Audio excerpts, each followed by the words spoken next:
Saya kasih contoh luk 7. Nah, luk 7 itu kan dari kata pitu atau berkata apa ya, pitulungan, berarti seperti itu, atau pitutur itu kayak gitu. Nah intinya adalah sebagai manusia kita harus memberikan apa ya, selalu memohon pertolongan itu kepada Tuhan yang Maha Esa.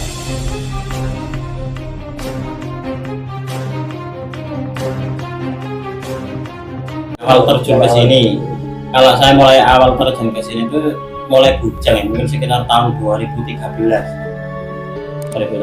sampai sekarang. Nah, dulu awalnya memang jualan antikan dulu. Nah, jualan antikan terus katakanlah punya apa ya, ibaratnya itu hasil sedikit tak belikan pusaka sebagai untuk kayak apa ya, kalau orang Jawa itu bilangnya celengan gitu loh. Nah, tapi setelah itu terus karena sudah banyak, akhirnya terus yang pusaka ini juga terus tambahkan seperti itu. Awalnya kayak gitu, mulai sekitar tahun 2013 lah. Maaf ya, ini tadi itu tentang mahar ya. Kenapa kok nggak disebut tunjangan? Mahar itu gini, kenapa kita menyebut mahar atau mas kawin? Karena untuk di pusaka itu adalah sesuatu yang sakral. Jadi kita tidak boleh seperti kayak membeli sayuran di pasar. Karena tujuan apa? Karena memang kita untuk apa ya, menghormati dari pusakanya. Dalam artian menghormati gini, pusaka ini kita tidak boleh istilahnya itu apa, memberikan sesuatu itu yang barang ecek-ecek, paham ya? Ini bukan barang ecek-ecek, jadi ini adalah sesuatu yang kita sakralkan. Itulah kenapa kita menyebutnya adalah mahar. Sama seperti kayak kalau kita menikah kan disebutkan nilai maharnya atau mas kawinnya, sebutannya kan kayak gitu, bukan harganya. Ini harganya berapa, bukan gitu. Jadi ini adalah lebih kepada kita menghormati dari filosofi dan juga apa ya, nilai luhur dari sebuah kosan aji, seperti itu. Barangkali pemirsa ingin tahu kan, mulai jualan dan itu dari buah, dan itu dari ada ligayon, ada apakah itu kira-kira bisa dimakan berapa kan? Untuk maharnya Ya, kira-kira kalau lihat jenisnya, tuanya, usianya atau gimana? nah, kalau saya itu lebih kepada nilai sisi antiknya. Kalau saya seperti itu, jadi semakin dia antik, semakin dia itu katakanlah barang langka, otomatis untuk dinilai dari maharnya akan lebih tinggi. Sama halnya dengan keris. Kalau semakin keris itu dia termasuk dari keutuhan dari bilahnya, keutuhan dari pamornya, ataupun juga termasuk dari pamornya itu pamor yang istimewa, otomatis nilai dari maharnya akan tinggi. Itu seperti itu. Pernah dapat job ya? Pernah dapat apa, order ya, bilang gitu, order kan? Ya, dari jadi luar negeri atau oke. Kalau untuk saya memang pemaharan pusaka saya adalah melingkupi di Indonesia saja. Jadi untuk di teman-teman yang di luar negeri saya memang tidak melayaninya. Kalaupun ada, jadi seperti ini mas. Dari luar negeri sebenarnya itu ada, yaitu teman-teman TKI. Tetapi saya tidak mau untuk mengirimkannya ke luar negeri. Pasti saya kirimnya ke alamat yang ada di Indonesia. Karena memang saya tidak ingin pusaka-pusaka sepuh saya itu saya larikan ke luar negeri. Yaitu tadi, karena biar apa? Biar terjaga cuma di sini saja. Biar anak keturunan kita nanti itu kalau belajar mengenal pusaka tidak sampai ke luar negeri. Itu seperti itu. Koleksi dari Kang Christian ini dari kerajaan mana saja kan? Apakah ada yang dari Singasari, Kediri, pernah punya? Ya ada seperti itu. Jadi memang untuk diestimasi dari pusaka-pusaka keris koleksi saya memang mulai dari estimasi Majapahit, lalu juga Mataram, estimasi Pajang, sampai ke Pajajaran, Cirebon, itu seperti itu. Insya Allah ada. Untuk diestimasi itu tidak bersifat mutlak ya, estimasi itu adalah perkiraan.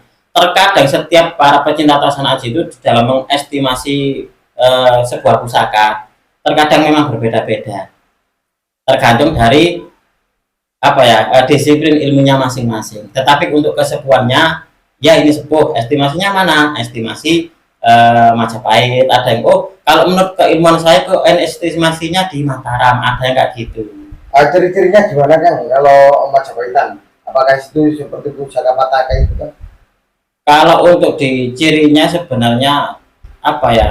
Kalau kita tidak memegang pusakanya, kalau menjelaskannya itu agak sedikit gimana ya, kurang ini, harus dipegang langsung untuk dipusaka. Kalau teman-teman gini, kalau teman-teman kan, maaf ya, bisa ditunjukkan pemirsa, itu kan Pataka itu pernah ada ya di kerajaan Majapahit ya?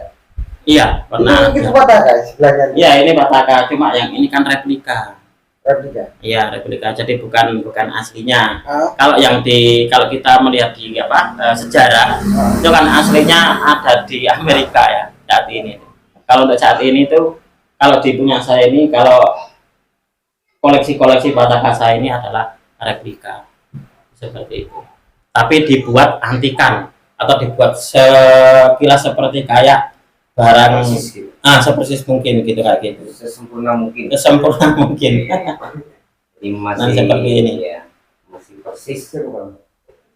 Selain pusaka, pernah ada order lagi kan dari Arca, dari Bali atau Lombok atau gimana? Kalau dulu itu saya untuk di konsumen saya kebanyakan dari Bali, banyak dulu, kebanyakan adalah antikan seperti kayak ini, batu-batu antik seperti ini, lalu juga ada cincin-cincin antik. Tapi kalau untuk saat ini saya lebih fokusnya ke tosan aji atau menjual pusaka. Untuk saat ini fokusnya di situ. Jadi bukan di antikan lagi, sekarang lebih fokus ke dunia tosan aji. Panjenengan bisa melihat di channel saya Bumi Mojopahit channel, kalau mungkin di antara sobat ada yang kebetulan saya kok kepingin ya atau tertarik dengan dunia tosan aji, saya bisa mampir ke sana. Itu seperti itu. Apa tadi channelnya? Bumi Mojopahit channel. Itu channel saya. Itu yang tempatnya di barangkali ada pemirsa kan ya. Kalau mau datang ke tempat saya boleh. Dusunnya Dusun Tambak Suruh, Kecamatan Dusun Tambak Suruh, Desa Tambak Agung, Kecamatan Puri, Kabupaten Mojokerto. Dari terminal bus Mojokerto sekitar 5 sampai 10 menit lah ke rumah saya. Jadi nggak terlalu jauh kalau dari terminal bus Mojokerto. Seperti itu. Pesan-kesannya pada generasi milenial. Saat ini kan generasi milenial kan pusaka itu apa cara Jawa ini kan, pesan moralnya gimana kan? Iya. Jadi saat ini memang untuk di generasi saat ini, untuk di dunia pusaka mungkin masih awam atau mungkin masih ada yang takut dengan dunia tosan aji, khususnya yang menyangkut keris atau yang lainnya. Mungkin juga karena ada bilang kalau kita mempunyai keris identiknya dengan dukun, itu seperti itu. Nah, itu harus kita luruskan. Jadi cerita-cerita yang kayak gitu adalah cerita yang sebenarnya itu tidak sesuai dengan kenyataan. Karena saya dulu sebelum menggeluti dunia tosan aji, itu saya juga termakan dari cerita-cerita tersebut. Akhirnya terus takut. Nah, setelah saya terjun langsung ke dunia tosan aji, ternyata tidak seseram cerita yang beredar di masyarakat.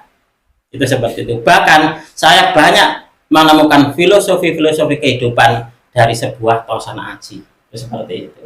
Contohnya kan kayak pusaka ya, kan ada jenisnya luk ya.